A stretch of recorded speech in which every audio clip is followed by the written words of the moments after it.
We'll start in 2 minutes, 8:30.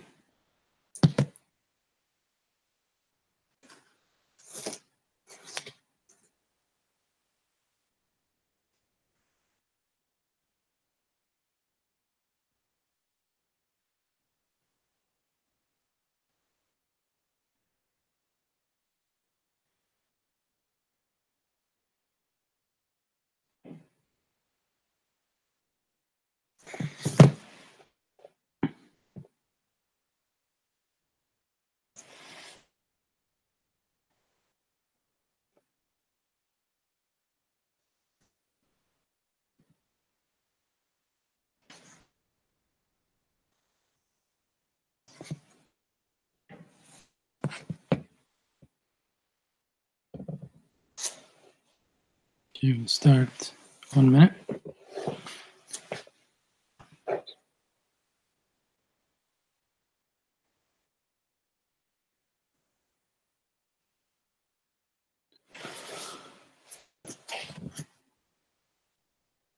Okay, so we will start now.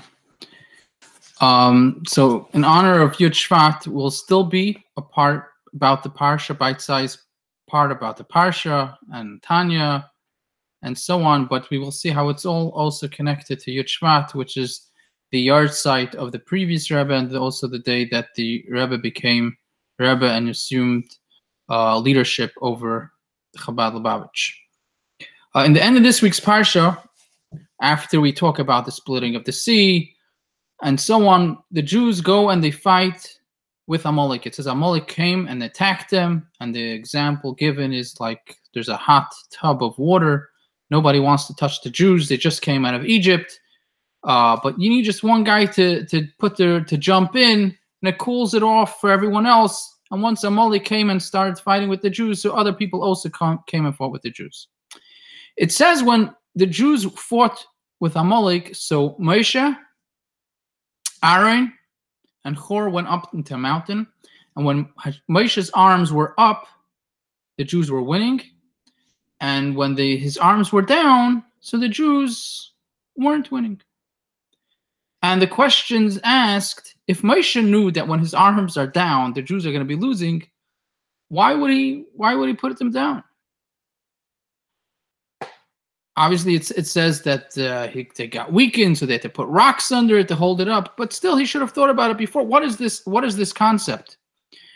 And we find Rashi says that it wasn't really the arms. It's not Moshe's arms or up or down that are causing the Jews to win, but it has to do with the heart of the Jewish nation. If they're up towards God, then they're winning, and if they're down, then they are losing. And the Sfas Emes explains that what made Moshe's arms become tired and he had to put them down, or what made them be strong and he was able to keep them up, that was in fact that the Jewish nation's heart was towards God in heaven, and if it was weakened, so then Moshe's arms were weakened. In other words, while we say that Moshe is the leader and we get our koyach, our energy, and our spirituality through Moshe, but Moshe himself gets it through the nation. In other words, when the Jewish nation has their hearts to heaven, so then that gives energy to Moshe, to the leader of the generation, to the Moshe in every generation, which we'll get to in a second, in the Tanya, and gives it energy to Moshe, and that in turn empowers Moshe, that Moshe is able to give us and give the nation and give his people the blessings and the spiritual energy that they need. And therefore it goes hand in hand. This moves us straight into the segues, straight into our vert in the Tanya, our bite-sized vert in the Tanya we're holding. Last week we explained about the greatness of the neshama, of a Jewish soul. And we said that a Jewish soul is chelek alekam mimal mamish. It's a part of godliness. And we said because of that, since the Jewish soul is part of godliness, therefore every Jew has the power to turn to God. And no matter what happens, they're always connected to God. This, however, brings another question, which, as we said, is Hashkacha Pratis. This is where we're holding in Tanya, but it's Hashkacha Pratis that we're holding here. as we said, because we're holding right before Yud Shvat, which again is the day that the Rebbe assumed leadership, as we'll see in a second. If we say that all souls are a piece of godliness, the question is asked, then how come do we find different levels and different types of souls? If they're all coming from the same place, then all souls should be the same. If you come from the same place, if you're the same thing, then you really got to be the same. Why are there differences? The differences in souls aren't just about characteristics or talents or and so on. There's actually differences in souls some souls are more refined and more able to get closer and have ability to feel spirituality and godliness better than others. In fact, it explains that we know that our generation, the generation right at the end of the exile before the Geula, is called Ikvasa de Mashiach, which literally means the heels of Mashiach. But a deeper explanation, what does it mean that it's the heels of Mashiach? It doesn't just mean that we're in the heels, that we're in the end, but explains that in truth, the Arizal explains that all souls come from one general soul, the soul of Adam Arishin. There's one general soul, and then each soul is sort of like a spark, because souls are like sparks. So some are from sparks from the head, some are sparks from the arms, some are sparks from the feet, from different parts. The sparks from the head, so to speak, those are the leaders of the generation. That's what we call Reish B'nai Yisrael. A Nasi is called Reish B'nai Yisrael, which is actually the acronym for Rebbe, is actually Reish B'nai Yisrael, the head of the Jewish people. And it's called head not just because he's the actual leader, which anybody, I mean, if you have the ability, the characteristics, the talents to be a leader, you can be a leader, but that's not what a Rebbe or a Nasi is. It's not just about what his character is and what his talents are, but it has to do with his soul. It's coming from a reish, it's from the head soul, so to speak. It's from the head of Adam, as opposed to those in the Ikvas, the Mashiach, were from the souls of the heel, lower souls. Which brings us to our question. If we say that all souls are the same, so how could we say that even if we're saying there's these great leaders, but the great leaders and the person who's the regular person like us, or I should say like me, or like us, should be the same soul. It's the same type of soul. How could there be differences? And the answer to this, in short, is the truth is that all souls do come from the same place. And all souls, if you go to the source of the souls, all souls, regardless of whether he's Moshe, Yaakov, Avram, or he's just Beryl and Shmerel, or you Joe Schmo off the street, they're all the same soul. Where did the difference come from? The difference comes from just like a child, when a child is born, as we brought last week, we said one of the examples to explain how a soul comes from this piece of godliness. So we said the Jewish nation in Chumash is called B'nai, it's called B'nai B'chayr Yisrael, called the firstborn, we're called the children of God, or just like a child. The child comes, before he's fully formed after being in the mother's womb for 9 months, but before that, he comes from one drop. It comes from the same thing, and then it sort of incubates. It's in the mother's womb, and eventually it's formed into a full person. But it's all coming from the same place. But from the same place, part of it became the head, part of it became the feet, part of it became the hands, and part of it could even become the fingernails. But both the fingernails and the brains, the head, all come from the same place, from the same drop. And that's the same thing with the souls. All souls come from the same place, but as they come down differently through the process. For example, it says that all souls, let's say, come from the world of Atzilus. We'll explain the worlds a different time, not for now, but they all come from the same place. But some of them, they come down here the same way that they were up there. They come straight down in the body, but their soul is still shining as they were in their source. Other souls, as they come down, there's a whole process of coming down, step by step coming down. Some stop, so to speak, in one world a little longer. Some stop somewhere else a little bit longer. So by the time they get down, the souls have different clothing, so to speak. They're different. But that's not because in their source. In the source, all the souls are the same. So on the one hand, we do find differences in souls. We find the Nasi, who, as we said, he comes down here. It's not just that he has the talent to be a leader, but he's more refined. His soul comes from a soul that has a connection that's easier to get spirituality and give it to others and so on. And other souls maybe not. But that's because the soul, even when he's down here, he's still shining as he is in the source. As opposed to the average person, it is not so. And it's the leader that makes it shine for the other people as well. But this teaches us that every soul, no matter who you are, no matter what you've been doing, you have the same type of soul. You have still the same spark. It's a godly spark, and it's a godly soul, the same as even Adam Arisha, as Adam Arisha, Moshe Rabbeinu, Avram Avinu. It's all the same, and therefore, as we said, that the whole point that the Tanya is trying to build up to is trying to explain how it is easy for a person to come connected to God. And through this, we understand that even if you know that you have a soul, just like Moshe, you know that if you let your soul shine, you're able to come close to God. Moving on to, that is for our bite-size chassidus for today. Moving on to the halacha.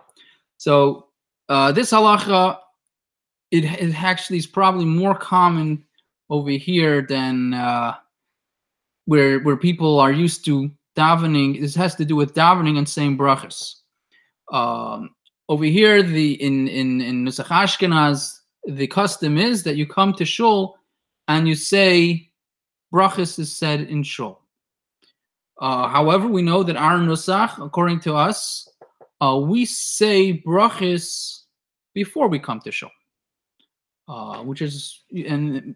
before we come to shul, you say the full brachas, and we start davening by hoidim.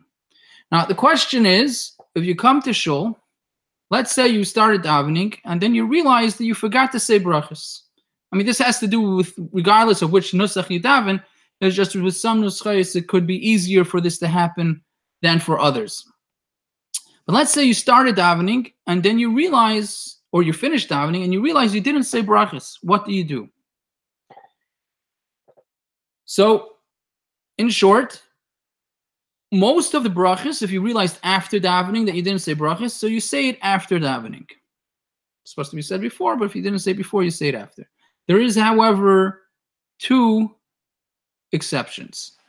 One of the exceptions is the bracha of Birchas HaTorah, saying a bracha before you learn. You're supposed to say the bracha of Birchas HaTorah. Now, you're supposed to say the bracha of Birchas HaTorah, and also right when you say the bracha, Shebracha Borim Mikol Ha'amim, it's the same bracha that we say when we get the Aliyah and the Torah, but you say it every morning. Right after we say it, we also actually learn a few pieces. We learn some psukim. That's why we have Yirecha Hashem Yishmerecha. We have Birchas Kainim. We say Elu Dvarim She'ein Lahem Shir. These are the things that don't have an amount, a measurement. Those are all the reason why we're saying those things. We're saying that because right when we said the bracha on the Torah, we have to learn something. Now, let's say the person forgot to say these brachas. Now, so we said if you forgot to say brachas after davening, you say them. But Birchas HaTorah, the problem is that the second bracha of right before Krishma, right before we say Shema, so we say two brachas. So that we have the bracha of Avos Olam, according to Nusach Chabad, it's Avos Olam. So in there, we also talk about the giving the Torah. We say the same, we ask God that we should understand the Torah and so on.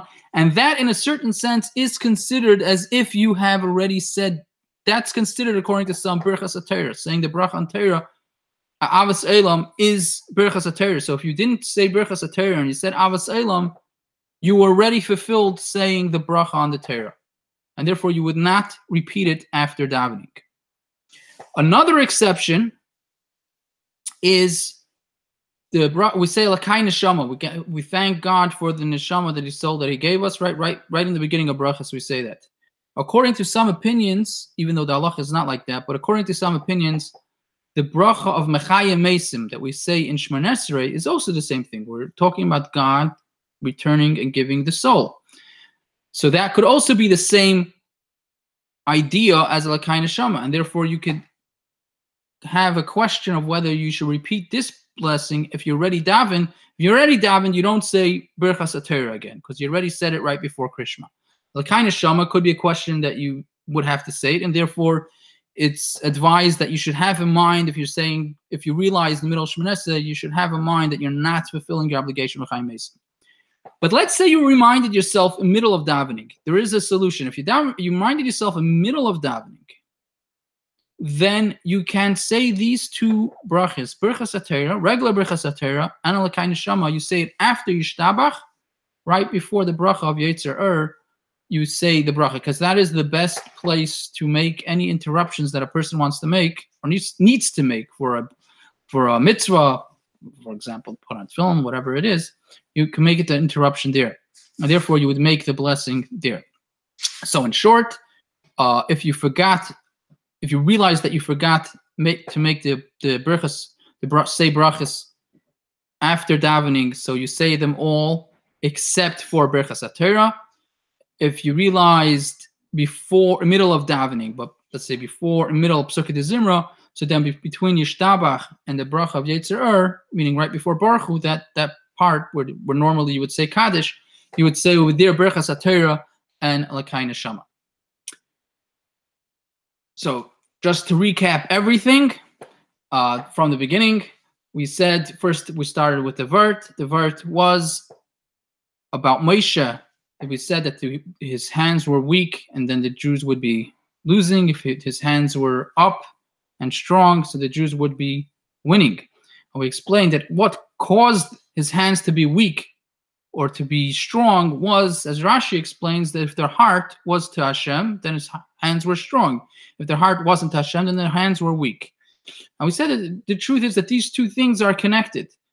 That it's the Jews that give the strength and the energy to Moshe, and it's through that Moshe is able to accomplish that the Jews should win. In other words, the blessings, we give the power to Moshe, the leader gets his energy, his koyach, from the nation, from the people, and then the people in turn get it from Moshe. And we went from that into the Tanya, where we're holding that although we said that all souls are godly souls, and a chelik l'kamimal, they're a piece of God.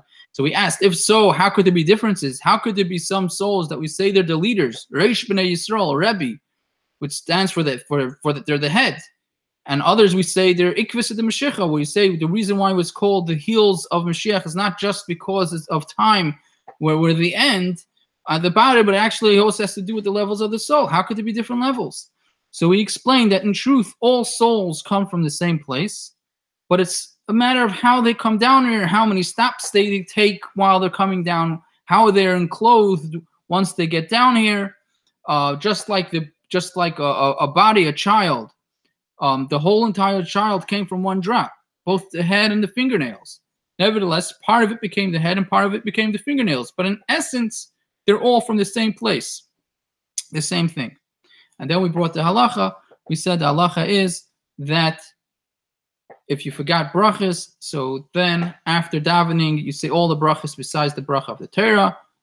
If you remember the middle davening, so between Yishtabach and Yetzer, where you would normally say Baruch Hu, you say over there both Birchas HaTorah, and you should also say Lakai Neshama, because according to some opinions, when you say Mechayim Mesim, that's also a blessing thanking for the soul that was given to you. Have a good night.